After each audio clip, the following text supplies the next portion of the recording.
Hello, my sisters. Kristen here. Happy Monday morning here from Phoenix, Arizona. So today I wanted to talk to you guys about what I believe is probably the most important thing for your new partner to possess. And it's not often the thing that we are looking out for. So many times we're looking out for, is he nice to waiters and waitresses? Meaning, is he a kind person? Does he make good money? Am I attracted to him sexually? And we've got a list of all of these things that which is fine. I'm not discounting that at all. It's good to know what we're looking for. But there's one thing that I don't know that many people put on their list, and it is so incredibly important. And that is, drum roll, does he take responsibility for his bad behavior? I'm just letting that sink in for a minute. Does he take responsibility? Does he recognize when he has done something that is not cool? Does he own it? What does he do? What does he do with this thing? What does he do when you call him out? What does he do when you say to him, hey, that wasn't nice, or I don't like that, or what was that, or really bothered me when you did XYZ? How does he handle when you're upset? Does he ignore you? Does he minimize what you're saying? Does he try to turn it around on you? Does he get mad at you? Does he walk out of the room? Or does he do things like really listen and care? Now, he may not understand it. He may not fully immerse himself into what you're saying because it may not be something that would ever bother him, but he's trying. He wants to know what you have to say.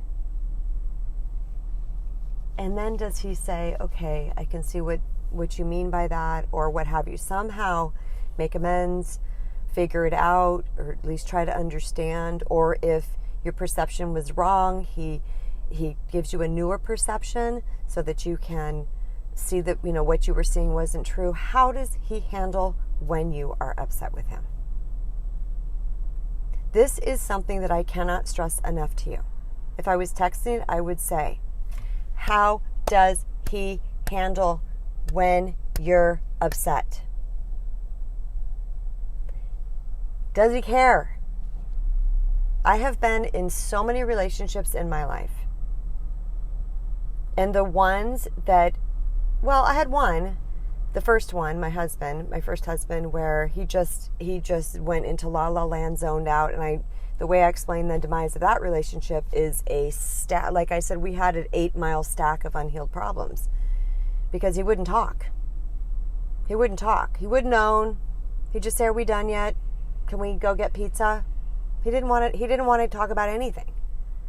So, a lot of resentment built up. And you know what I always say, resentment's the number one relationship killer. And we broke up. And then second husband, you guys all know about him. Liar, cheater, gaslighter, abusive. Like, he could absolutely not, he would get angry. He could not take any responsibility for any of his behaviors at all. Turned everything around on me. And then you have the person that says, okay, well, I didn't mean to upset you. I'm sorry about that. And it may take them a minute to figure it out, but they're not using some crappy strategy on you to try to get you to not be upset or to try to get you to think it's your fault. Can't tell you how many times in my life things have been turned around on me. The way a man handles your emotions and the things that you would like him to adjust, this is not about adjusting the personality. This is about, things that are disrespectful or rude, or your preferences. If he's doing something that you don't like or you think was uncool, how does he react to those things? It's so important.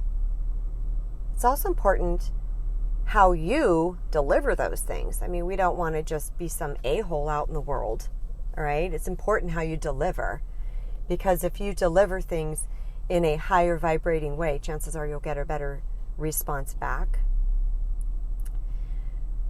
But the one thing that I really want to stress with you guys today is that a lot of you, and you know who you are, don't even call guys out. You're afraid to call him out. You're afraid to say something that bothers you because you're afraid of losing him, or you're afraid of not being liked, or you're afraid he's going to think you're a bitch or somebody else is. And this is where we go wrong.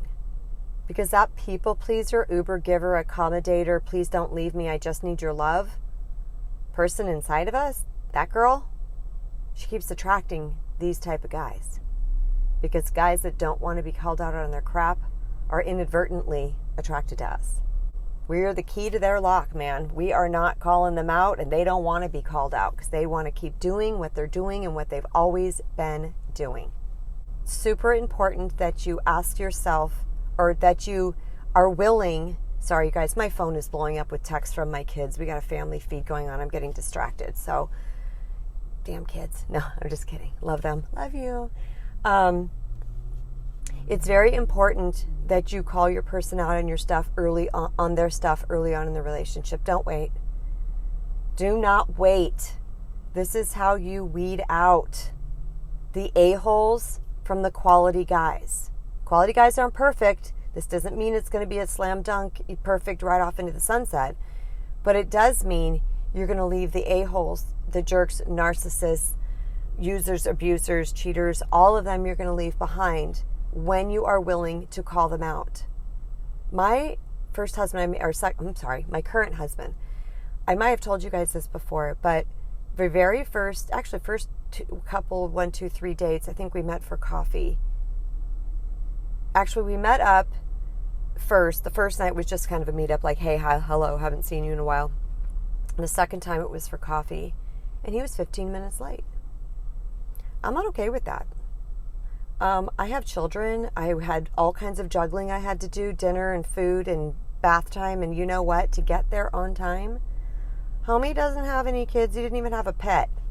Don't tell me you can't show up on time. I said it to him at first, not the first time, the second date. First time I let it pass. The second date, or second coffee meetup, because I wasn't even calling that a date. But I still was like, hey, what's the holdup? Yeah, I got here on time. How about you? See what I'm saying, you guys? It's like, and he was like, kind of shocked. But listen, he stayed. That was interesting to him. But what I want to say is, it's very, very important that we are willing to call them out on their junk right away. Because we are going to separate out the whack pack, users, abusers, jerks, narcissists, and cheaters, from the quality guys. Again, it's not going to be perfect. These guys aren't going to be perfect, you guys. Our relationships are messy. They just are.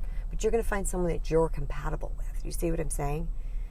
But the key, because the majority of us in this group have been treated like poopy. Poo. The key, first key is to separate them out. Stop attracting these. Got to get them out. We don't even want them around anymore. We want to be in the pool of the quality men, good guys that are looking for a good woman, which is you. Okay? He's out there. He's waiting. He's looking for you too. He's trying to weed out the whack pack chicks because they're out there too, for Pete's sakes. Okay? So anyway, that's all I got for you guys today. But what I'm saying is that speak up right away, and pay attention to how they handle it. This doesn't mean you have to break up with him the first time he doesn't handle something well. It doesn't mean that they're not going to handle it well the first way. Oh my God, you guys. It doesn't mean you have to break up with him if he doesn't handle it well. That's not what I'm saying. This is all observation stage. And hopefully you're not sleeping with him at this point either, so you're not all goo goo gaga. Okay? You just have to observe. How did he handle when you mentioned that he was late? That he did something, didn't open the door for you? I don't know, whatever it is for you. How did he handle that? And as time goes on, how does he continue to handle that? Because sometimes they're fine with it in the beginning because they don't know you and they're like, oh, okay. But then, the 7th time later about something else, all of a sudden they turn into a whack pack. You guys need to figure this out. This is how we weed out the wrong guys. This is how we make it so much easier when we just speak up for ourselves. Don't have to be a bitch. Just say, hey, not cool with that. See what they do. Do not think for 1 second that men are fragile. Fragile. I got to get off this live. I can't even talk. Do not think for a minute men are fragile. Think about how they talk to each other. They're not fragile. Stop it. They're not fragile at all. They can handle what their bros say to them. They can handle what you say to them. Okay? Stop being Missy Kissy ass. Stop being Missy over accommodating. I want to make sure that you like me. I want to see if I like you. I want to see what you're all about. Okay? All right. Big love. Thanks for watching. Mwah. Peace.